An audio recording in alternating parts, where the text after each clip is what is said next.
Hey, hey, hey, it's me, Juanita Waterman from Hope, Maine.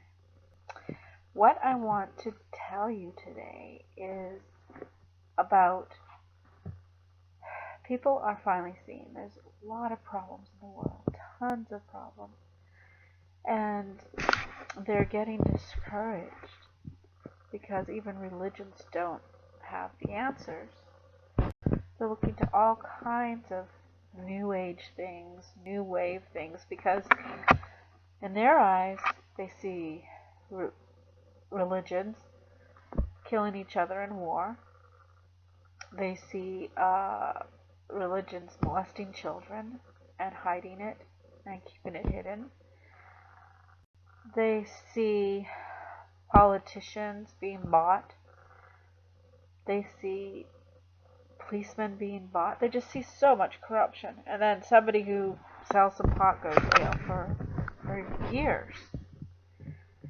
So people are really starting to question what is happening.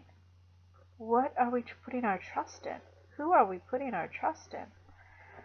So I made this video, one, to get your opinion on who you think we should trust. And one of the things I learned early when I was a kid was you could make a choice even at an early age not to believe what everybody else is saying. War. When I was growing up, war was popular. It was a patriotic thing to do. It still is in a lot of countries. The patriotic thing to do was you got drafted and you went to war and fought for your country so you could have freedom. That was popular. That's what everybody did. And then some kids in college decided that wasn't a good idea to go to war with Vietnam. It was okay, war was okay, but just not with Vietnam. It was okay when we, blew up Japan. It was okay. I mean, when we think of all the terrible things people have done to our country, no one has ever dropped the bomb on us. Now, some may say it's because we have a strong military force.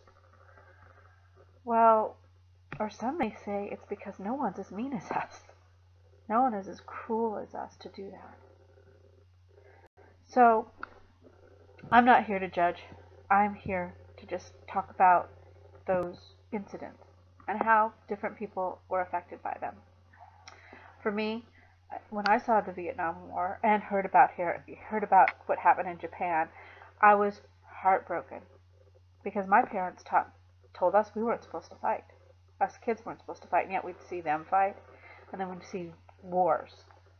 And you think that didn't have an impact on us, on the hypocrisy of the world? With one thing they say no fighting, and the next word, oh yeah, it's okay, it justified, because this is complicated. So when I had children, I wanted to give them the best, and I did not want to be that kind of a hypocrite. Although I'm sure I've been a hypocrite in other areas or other things. I'm not gonna lie, but the point is all of us have to make a decision. Do we believe that we follow a country blindly? Do we believe that there are things worth fighting for and taking a life for? That there are things that are actually worth taking someone else's life for? Now, I can give you an example where you would think this would be the one time you could take someone's life, and that would be when they went to kill Jesus. You would think, okay, now's the time for Jesus to get his followers and get his angels together and come down like the Red Sea on those people. Come down, but using people instead of the Red Sea. That would have been the time for there to be an all-out war. But yet Jesus taught, return your sword to its place. He who lives by the sword will die by the sword. So, was he joking? Was that just for then and not for now? What was he doing?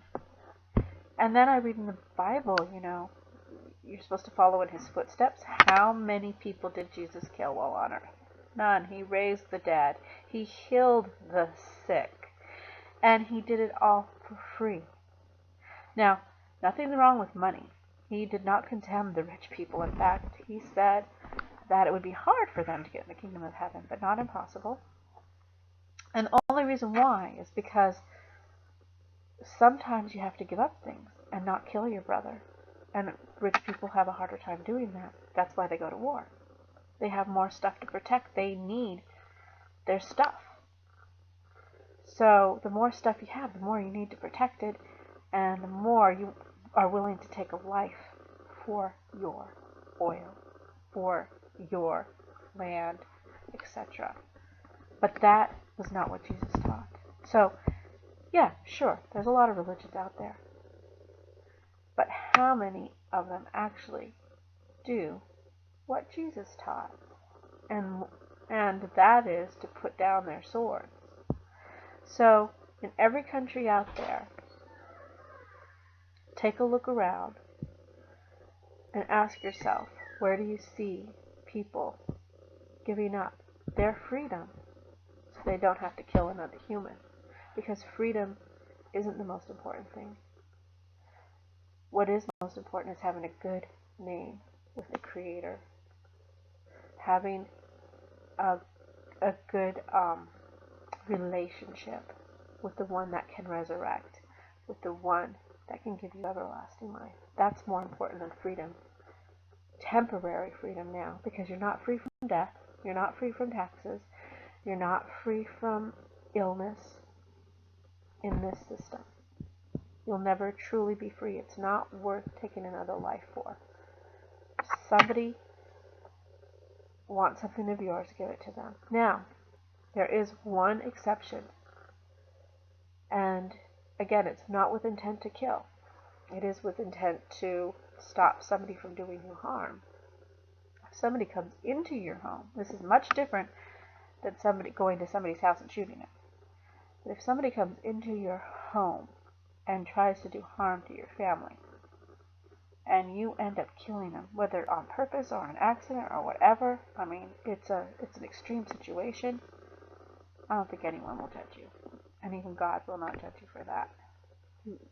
But if they're coming in your home in the daytime, or they're coming into, you have to really be careful, because you have to be sure you know what their intent was to harm your family. That's the only time that would be, overlooked, because you have no choice then, really. But when you're going to other people's houses to kill them, because your government tells you to, because if you don't, they're going to take over your country and you're going to lose your freedom, then freedom's more valuable to you than that person's life. And that's never okay. In fact, you're not free. You are a slave to your stuff. Because really, if you die, let's say they do come over and take over everything and you die, and they take all your stuff and you starve to death. Not very glorious, but people have done that, and it has happened. There is the resurrection hope for a Christian. If you're a true Christian, you know that hope, and you're not afraid to die under any situation.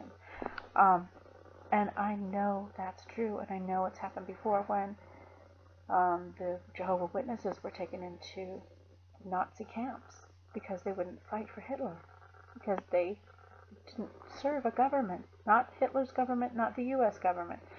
They weren't about to go to war and kill their brothers in the United States, or in Russia, or anywhere else. So they had to go to concentration camps. They lost their freedom. Okay? They lost everything. Their homes, everything, only because of a principle that they were willing to die for.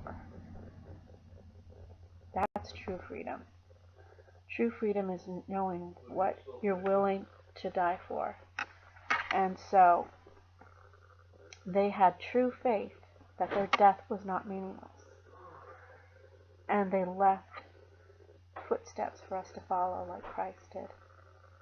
They knew what they were willing to die for, and freedom wasn't something they were willing to kill for.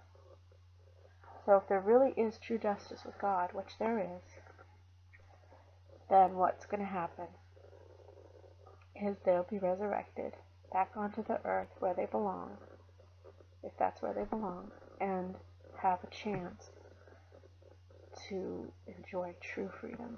Freedom from sickness, death, everything. That's the good news of God's kingdom. So when you're having doubts about your government, you have a right to. If you're having doubts about religion, you have a right to, because they all have blinded the minds of most people on earth. Alright, if you have more questions, I've got plenty of study articles for you. Let me know if you'd like to hear them. See ya.